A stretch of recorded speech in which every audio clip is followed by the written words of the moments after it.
the traditional kind of funnel model, top of funnel, middle of funnel, bottom of funnel, it's not broken, but it's increasingly not fit for purpose.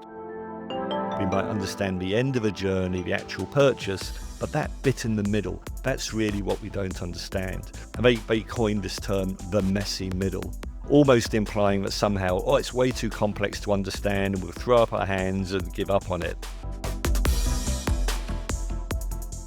Hi, welcome to Delta MV's Insight Bites, where we dive into sharp, focused takes on what's shaping healthcare strategy. Over the past few years, AI and automation has transformed digital marketing, bringing greater automation but also complexity, fragmentation across digital and non-digital touchpoints. Join with me today is Neil Doi from Delta MV. He's going to challenge us to take a new perspective on the classic marketing funnel. Great to have you, Neil. So, Neil, with everything AI and automation now bring to digital marketing, surely funnel optimization is a solved problem. Why does it still need rethinking? Simply put, I would argue that the traditional kind of funnel model, top of funnel, middle of funnel, bottom of funnel, it's not broken, but it's increasingly not fit for purpose. We're seeing much greater complexity in lived customer journeys, so that kind of stepwise approach doesn't seem to capture. Likewise, the metrics we traditionally use to measure the funnel, such as awareness, click-through rates, engagement, again, that doesn't feel they're giving us the level of insight and understanding that we really need. So what we're trying to do is bring an element of human insight to the customer journey. What's really happening? Let's try and bring to life some of that complexity or some of that messiness that's going on. So you mentioned about is messy. What does it actually look like? Well, decided the messy middle is a term that was coined by Google and the behavioural architects. They did a really, really interesting study a few years back around customer journeys. And very often we clearly understand what the beginning of a journey, the trigger might be. We might understand the end of a journey, the actual purchase, but that bit in the middle, that's really what we don't understand. And they coined this term, the messy middle, almost implying that somehow, it's way too complex to understand and we'll throw up our hands and give up on it. What we've really tried to go out and do is understand what exactly is happening and how can we seek to influence that. So how do we need to look at things differently? Well, the traditional model is implicitly and explicitly quite a linear step-by-step model. There's a top of funnel, there's a middle of funnel, there's a bottom of funnel. And really what we're saying is that model, that linear step-by-step journey just doesn't really work. It doesn't represent the reality. So the first step is really think, well, what's a better way of thinking about the problem? And we've drawn upon some interesting work that was done in the UK a few years back, something called the Hankins hexagon. We think it's a much more applicable model to the complexity we're trying to understand. The Hankins hexagon throws out this idea, instead of seeing it as a linear journey, we can imagine it's a hexagon with 6 different nodes.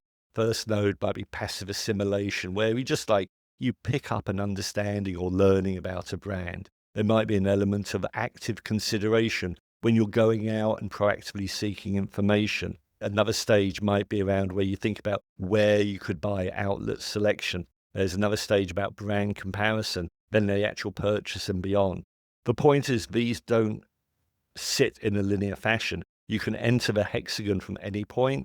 You can bounce around, you can move forwards, you can loop around in a circular fashion. This is just conceptually, I think that's a much better way of trying to think about customer journeys. So if the messy middle is the reality, what need to change in how we manage and measure the funnel?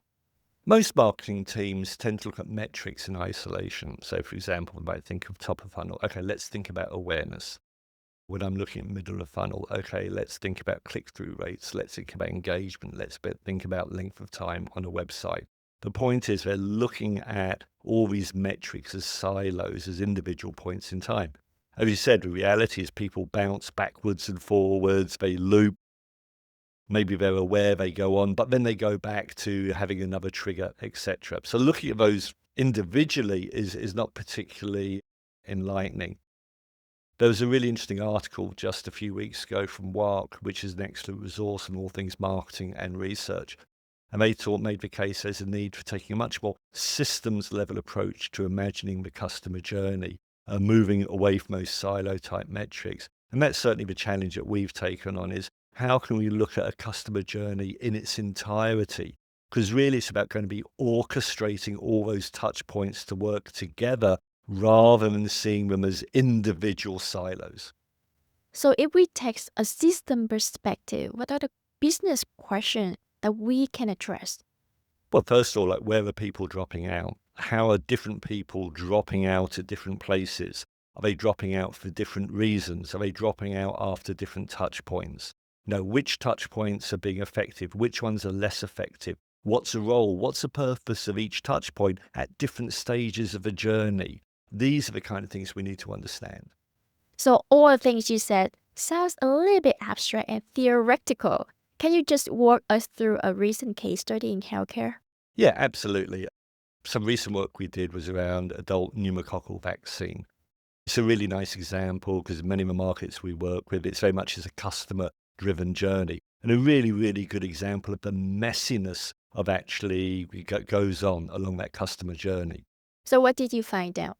We know from previous research about 80% of people are aware of pneumococcal vaccine, but only like a handful, like a very low percentage actually go ahead and get the vaccination. So a key focus was really trying to understand if those people are dropping out on that journey to vaccination, where are they dropping out, how are they dropping out, and for what kind of reasons.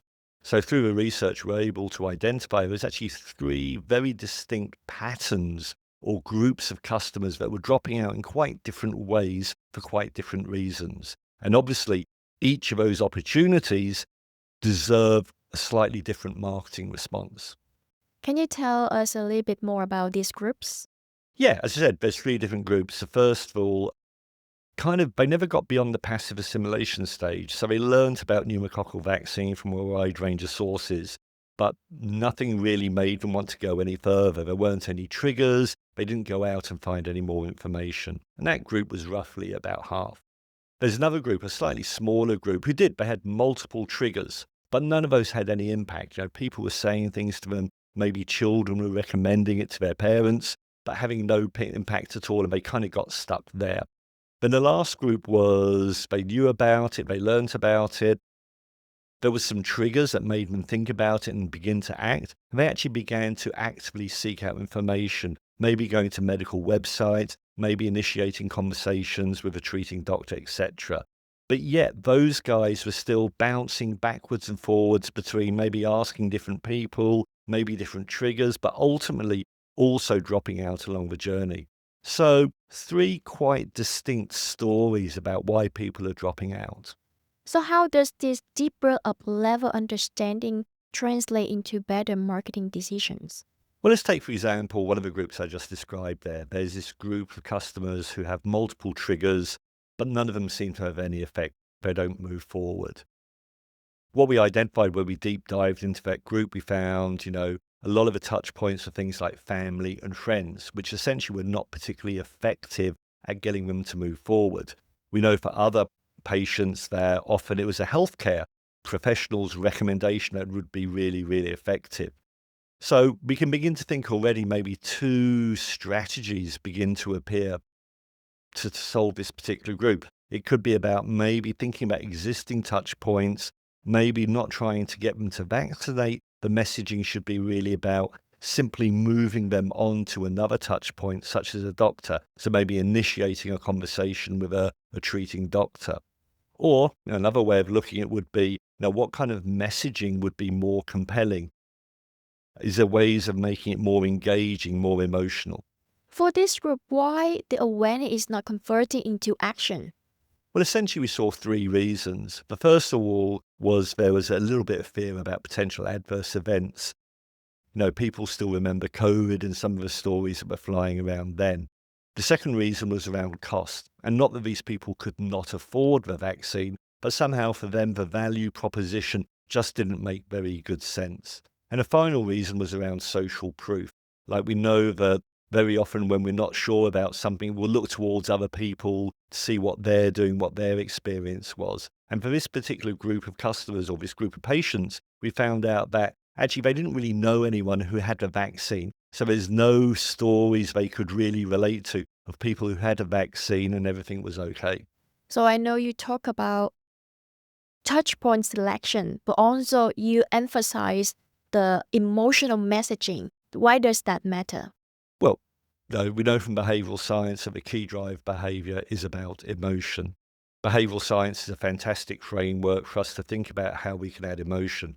And actually, from that study I mentioned earlier from Google and behavioural architects, they identified that having behavioural science nudges can actually have the same impact on a customer journey as a 10% reduction in cost. So this is not some abstract theoretical idea. This is a market-proven framework for adding emotion to messaging. Can you walk us through an example? Yeah, certainly. So one of the ideas we talk about in behavioral science is I hate losing, or psychology calls loss aversion. That's very simply the idea that losing $10 has twice the emotional impact of winning $10. We don't really equate losses and gains in the same way. So that opens up ideas about, let's think about our messaging around vaccination. Don't need to necessarily talk about what people get from vaccination, what they gain. We could talk about what they lose by not being vaccinated. So based on that idea, one of the ideas that the team came up was like a messaging platform could be around one night in hospital costs more than vaccinating your whole family. Every month you wait, you're not saving money, you're betting it. So this quite nicely flips a frame, inaction becomes the expensive choice.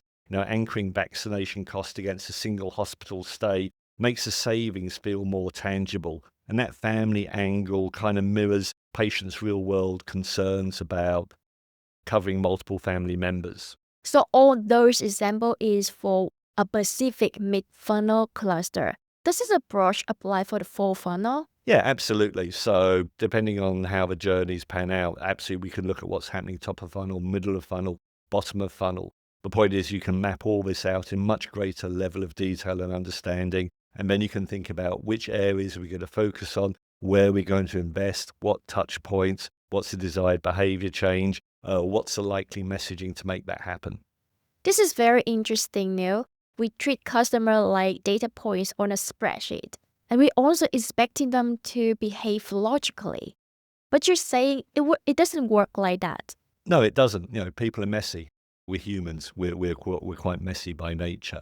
And increasingly in this much more fragmented media environment, it's getting even messier. So really, we believe that the companies that are going to be successful, it's not necessarily those companies that invest the most into their MarTech stack. It's those companies that have that human insight, that real understanding of the complexity, the messiness of customer journeys. Based on that, they'll understand which touch points should they be activating, where should they be investing, what kind of messaging should be working. These are the companies that are going to succeed. This is a very great practical advice on how we should look at the customer journey. With so much more automation, complexity, fragmentation across digital and non-digital touch points. Thank you for joining us at Delta MV Insight Bytes. For more words and insight from our team, please visit our website at deltamv.com. See you next time.